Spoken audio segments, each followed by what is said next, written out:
강한 부모가 강한 어린이를 만든다. 이 장애 자녀를 양육하는 부모님께 도움되는 정보를 드리는 시간이죠. 엄마 힘내세요. 시립 서울장애인 종합복지관 가족지원상담센터의 이윤일 센터장 함께했습니다. 안녕하세요. 안녕하세요. 네. 이 장애 자녀를 키우는 부모님께 이제 도움을 드리는 정보, 오늘 함께 배울 내용은요? 네, 오늘은 경계선과 약속 정하기를 주제로 이야기를 나누려고 합니다. 부모는 자녀를 보호해줘야 하기 때문에 적절한 울타리가 필요한데요.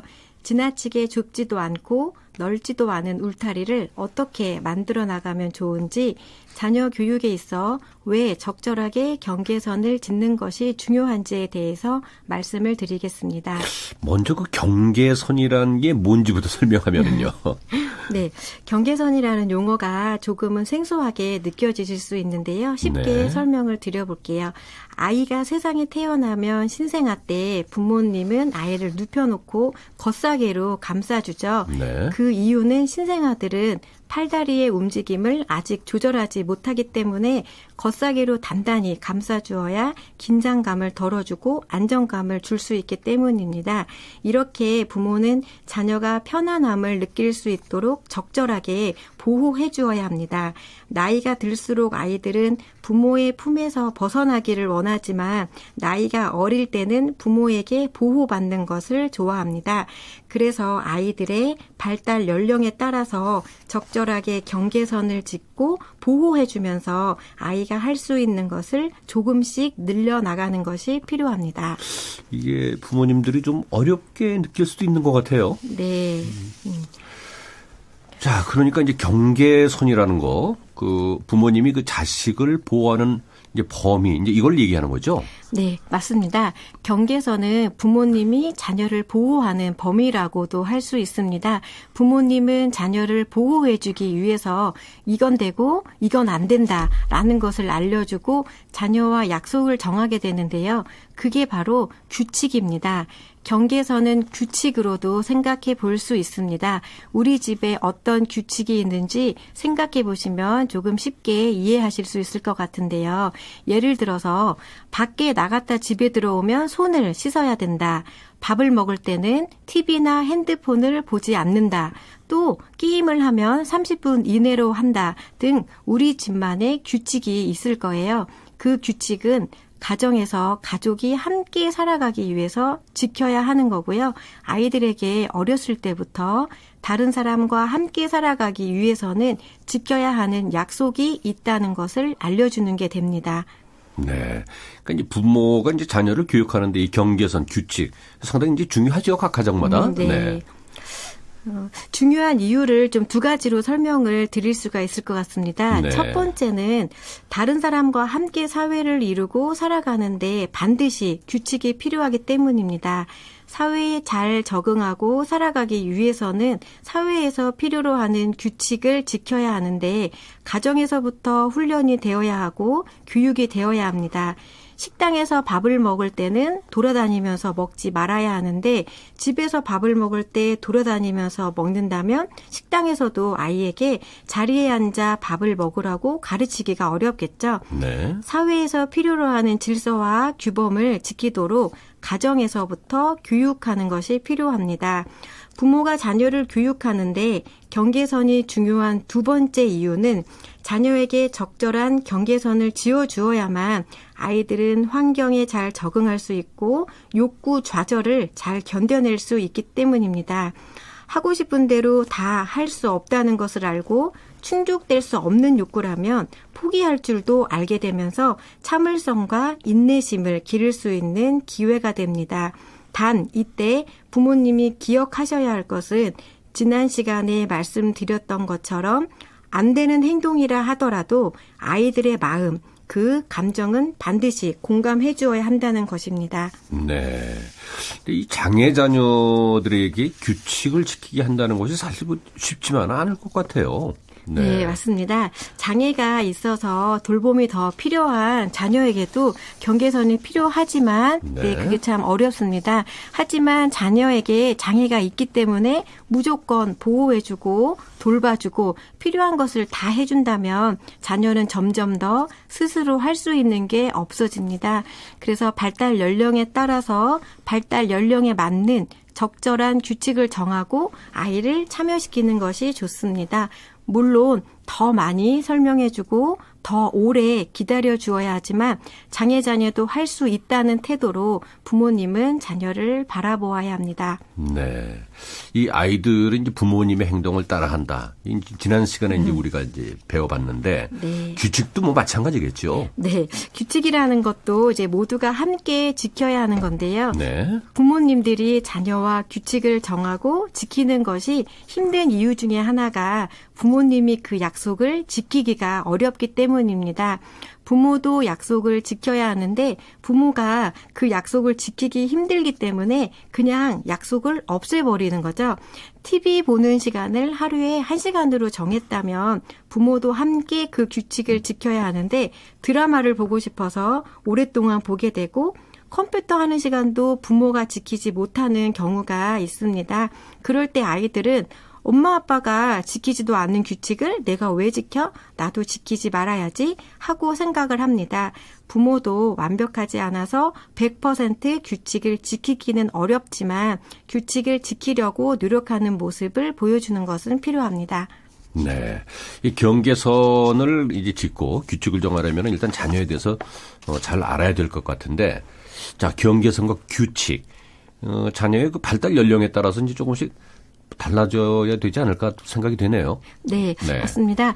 아이에 대해서 잘 관찰하고 아이에게 맞는 적절한 경계선을 짓는 것이 필요합니다. 네. 자녀를 보호해주는 울타리를 적절하게 쳐야 하는데요. 신생아 때는 손을 넣은 채 겉사계를 싸는 것이 아이에게 편안함을 주지만 커가면서는 움직일 수 있는 공간을 주어야 아이는 할 수 있는 것이 생기고 스스로 할 수 있는 힘이 생기게 됩니다. 울타리를 너무 좁게 치면 아이를 과잉 보호하게 되면서 아이가 할 수 있는 능력을 키우지 못하게 되고요. 울타리를 너무 넓게 치면 아이를 방임하게 되거나 과잉 기대를 하게 되어서 아이는 칭찬받고 인정받는 경험을 가지지 못하게 됩니다. 네. 자, 근데 그 요즘에 그 좀 자녀 자녀를 많이 안 낳다와 그런가 너무 뭐 과잉 보호 좀 이렇게 네. 의하고 키운다고 하죠. 네, 네. 좀 주변에 많이 볼 수가 있는데 이 과잉 보호를 하면은 사실 좀 문제가 좀 있지 않아요? 네, 맞습니다. 우리는 실패를 경험하면서 일어설 수 있는 힘을 키우게 되는데요. 네. 부모가 지나치게 자녀를 과잉 보호해서 실패할 기회를 주지 않으면 자녀는 무기력해질 수 있고 계속해서 누군가의 도움을 받으려고 합니다. 네. 우리가 가진 권리 중에 실패할 권리가 있다고 하죠. 우리는 실패를 통해서 성취감을 더 크게 느낄 수 있고 몇 번의 실패를 경험하면서 얻는 성공의 경험은 우리를 더 기쁘게 합니다. 아이들에게도 성공 기회를 주어야 하고 성취감을 맛볼 수 있게 해야 합니다.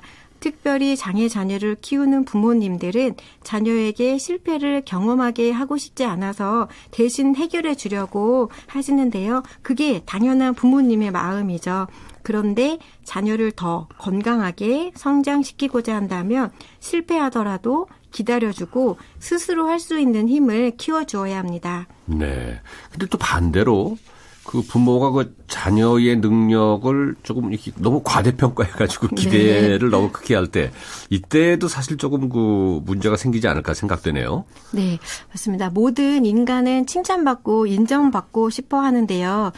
인정받고 칭찬받을 때 더 하고 싶은 마음이 생겨요. 그런데 부모가 자녀에게 과잉 기대를 하게 되면 부모는 자녀가 무언가를 했을 때 그걸 당연하게 생각해서 아이의 노력이나 과정에 대해서 칭찬하지 않게 되죠. 그 정도는 당연히 해야 되는 거 아니야? 네가 지금 나이가 몇 살인데 그 정도는 당연히 해야지. 라는 마음으로 자녀를 바라보게 되면 자녀는 부모로부터 칭찬받고 싶고 인정받고 싶은 욕구를 채우지 못하게 됩니다. 장애 자녀와 비장애 자녀를 함께 양육하는 부모님들이 장애 자녀에게 많이 하는 말이 넌 못하잖아 라고 하고요. 반면에 비장애 자녀에게 많이 하는 말은 넌 할 수 있잖아 라고 하셔서 마음이 짠했던 기억이 있습니다. 장애 자녀에게는 과잉 보호를 하고 비장애 자녀에게는 과잉 기대를 하게 되는 건데요. 장애 자녀와 비장애 자녀를 함께 양육하고 있는 부모님들은 비장애 자녀에게 지나친 기대를 하면서 장애 자녀가 하지 못하는 부분을 비장애 자녀에게 보상받으려고 하는 마음이 없는지 돌아보아야 합니다. 비장애 자녀도 돌봄이 필요하고 관심이 필요하며 가족과 함께 보내는 시간이 필요하다는 걸 꼭 기억하시면 좋겠습니다. 네. 자, 이 자녀와 경계선 또 약속을 정한 다음에 아이가 하고 싶은 대로 하지 못하게 하면은 어떻게 보면 좀 부모를 네. 특히 이제 엄마를 좀 미워하게 되진 않을까. 어때요? 네. 네. 그래서 엄마와 아이 관계가 좀 방해될 것 같다 이렇게 생각을 하실 수도 있는데요. 네. 경계선이라고 하는 건 하고 싶은 걸 못하게 한다는 의미보다 안전한 환경을 제공한다는 의미가 더 큽니다. 안전한 환경을 만들어주고 그 안에서 충분히 따뜻하고 편안하게 지낼 수 있게 하는 거죠. 네. 오히려 경계선이나 규칙이 없는 상태에서 우왕좌왕하게 되면 아이는 더 불안해질 수 있습니다. 예를 들어서 외출하는 자녀에게 부모님이 집에 일찍 들어와 늦게 들어오면 안 돼? 라고 이야기했을 때 자녀의 입장에서는 몇 시에 들어가는 게 일찍 들어가는 건지 몇 시에 들어가면 늦게 들어가는 건지 정확히 알 수가 없습니다. 네. 그래서 밖에 있는 동안에 늦게 들어가면 혼나는데 몇 시에 들어가야 되지? 라고 걱정을 하면서 불안해할 수 있다는 거죠. 그래서 부모님은 정확하게 자녀에게 알려주는 것이 좋습니다. 한계선이 분명하면 아이들은 어떤 행동까지 허락이 되는지를 알게 되면서 네. 안정감을 느끼게 됩니다. 혹시 자녀가 약속을 지키지 않았다면 부모님은 일관성을 가지고 부드러우면서 단호한 목소리로 이야기하면 됩니다. 조용한 목소리와 온화한 표정으로 자녀를 대한다면 부모와 자녀의 관계가 나빠지지 않습니다. 단 이때 부모가 감정을 통제하지 못해서 분노를 자녀에게 표출하거나 감정을 쏟아내서는 안 됩니다.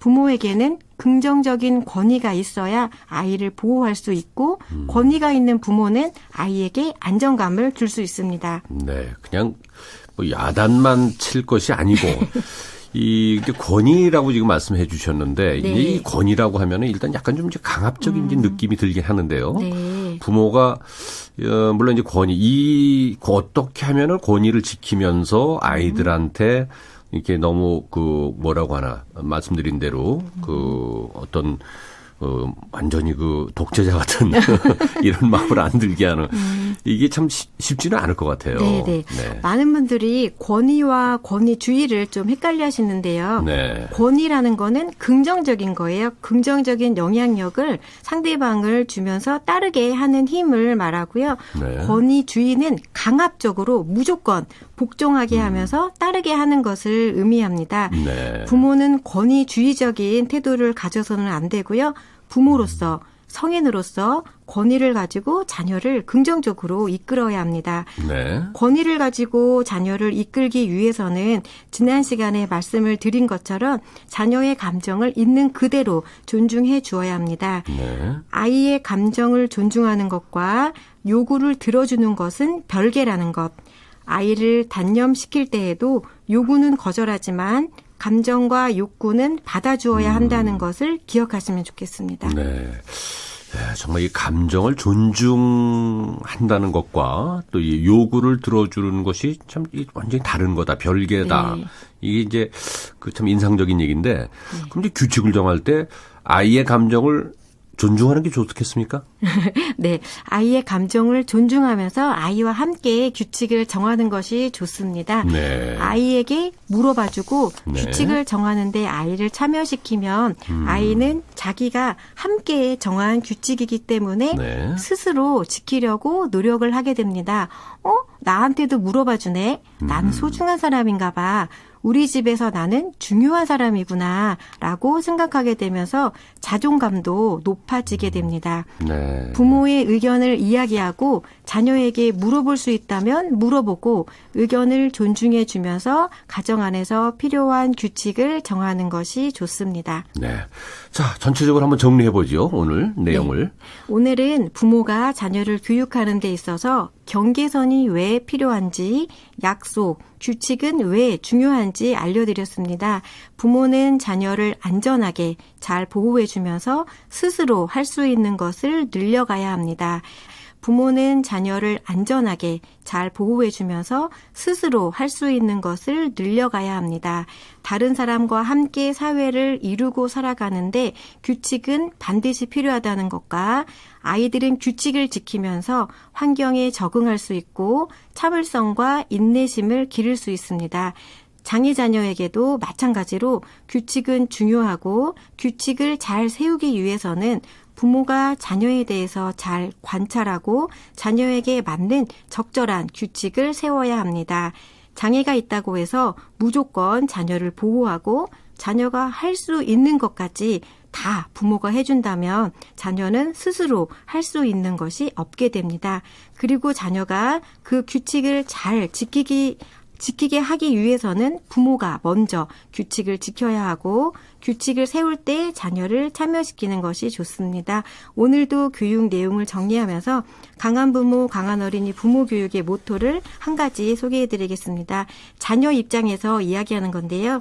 나와 관련된 결정을 내가 함께 할 수 있다면 나는 그것을 지킬 준비가 되어 있다라는 모토입니다. 네. 자녀를 존중하는 마음으로 자녀를 대하고 함께 규칙을 만들어 나갈 때 자녀는 그 약속을 지킬 수 있다는 것을 기억하시면 좋겠습니다. 그렇군요.